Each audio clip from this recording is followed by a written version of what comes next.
The budget is used often to buy votes to satisfy constituents. My constituents want a hospital in my district, and so I'm going to appropriate money from the budget to do that. Now you multiply that by 535 times, and as we talked about when we talked about hyperpluralism, you end up with a lot of your budget problems right there. Lobbying, of course, a lot of lobbying is done to decrease revenue or increase government expenditures to help one particular group or industry or another.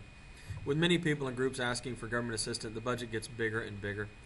Some politicians compete by trying not to spend money, although, to be quite honest, this is rarely ever effective. I remember when John McCain was running for president in 2008, and he said he was going to get rid of earmarks, or money that was allocated by a member of Congress on a certain thing. But when he was asked about individual earmarks, it turns out he supported virtually all of them, particularly the 90% of our foreign aid that goes to Israel, which is an earmark. And I remember John McCain uncomfortably sitting on a Sunday talk show being asked if he was going to cut spending to Israel. Because that was one of the big earmarks, and saying, well, we can't do that. So because of politics, it's very difficult to cut spending. People like government programs, but they also don't like debt. So everybody wants that government program that helps them, but everybody gets outraged that we spend more money than we take in. And, of course, nobody wants taxes raised on them.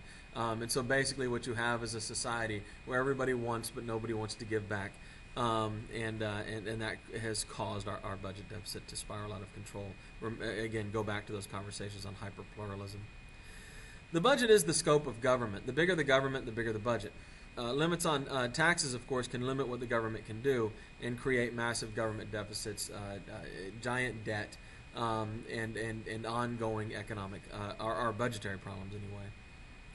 The federal budget is 1/5 of GDP. Government growth has meant higher taxes to pay for additional services, often through deficit spending.